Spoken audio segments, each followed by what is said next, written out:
Welcome to New Possibilities. I speak truth to power without fear. So, as you all know, I live in Baltimore City, and there's a very disturbing story out of Baltimore.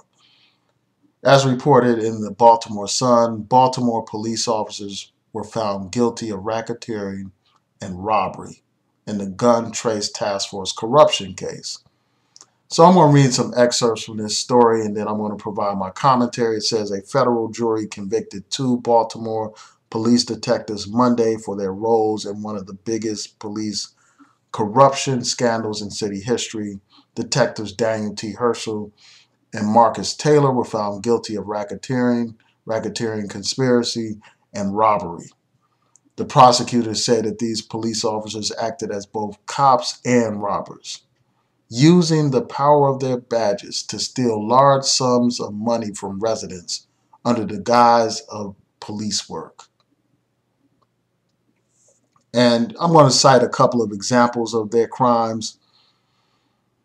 They have been convicted. They face up to 60 years in prison. The jurors deliberated for 12 hours over 2 days, and they rendered their verdict this evening. These two were acquitted of possession of a firearm in furtherance of a crime of violence, but they were convicted of the other charges that I mentioned earlier. And this article also points out how there were four former task force members who pled guilty of racketeering, and they testified for the government in this case. And what you had here is a situation where these police officers were robbing drug dealers of money. And what they did, what the prosecution did in order to pursue this case, they granted those drug dealers who were victims, they granted them immunity so that they could testify against these officers. So here are some examples of their crime. You know, they were accused of stealing $100,000 from someone. Prosecutors say that the police handcuffed a man, took his house keys, broke into a safe in his basement, and they found $200,000. These police officers stole half of the money, and they returned the rest to the safe.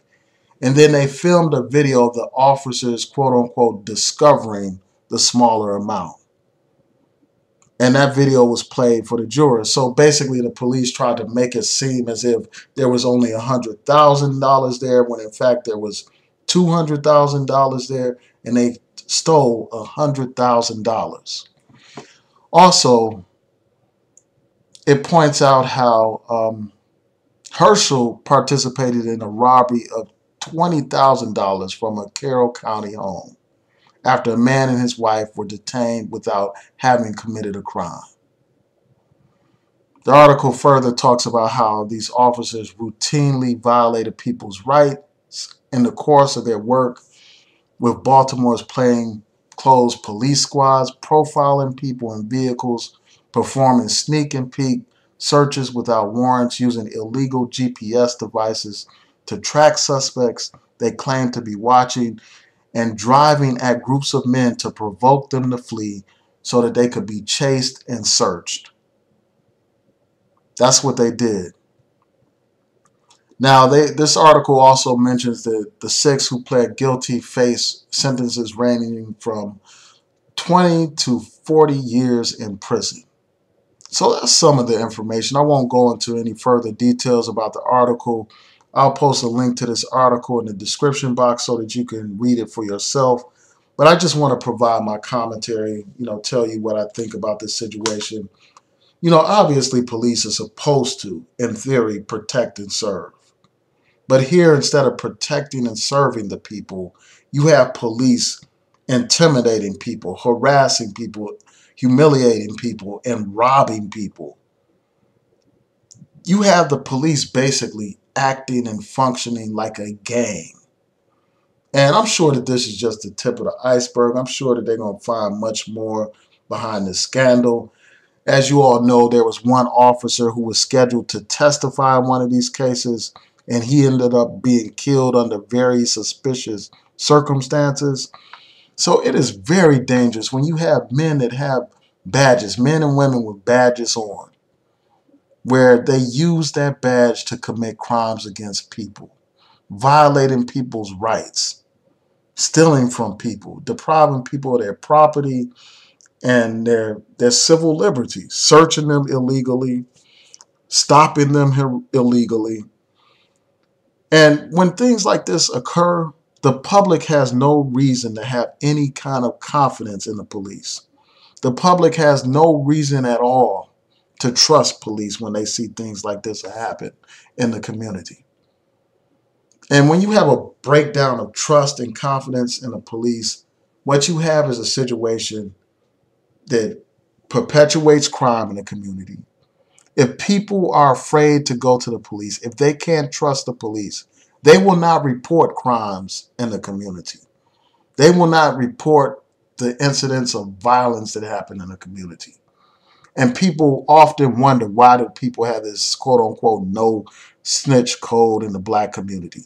If you can't rely on police to protect people, to serve people, then of course people are going to be less inclined to report anything to the police. And that creates a situation where crime flourishes and the community crumbles. That's what happens. And also, when people don't have faith in the police, when they view the police as a threat, the people have nothing to believe in. They don't have any reason to be law abiding and to, have respect for the system. That's why you see situations like the so-called riots that took place here in Baltimore. When you have a breakdown in public confidence, what you end up having is a situation of anarchy. So, I hope that, all the people that are part of this task force or other segments of the police department who participate in these kinds of crimes, I hope that they are found and convicted to the fullest extent of the law. So tell me what y'all think. Please rate, comment, and subscribe. Peace.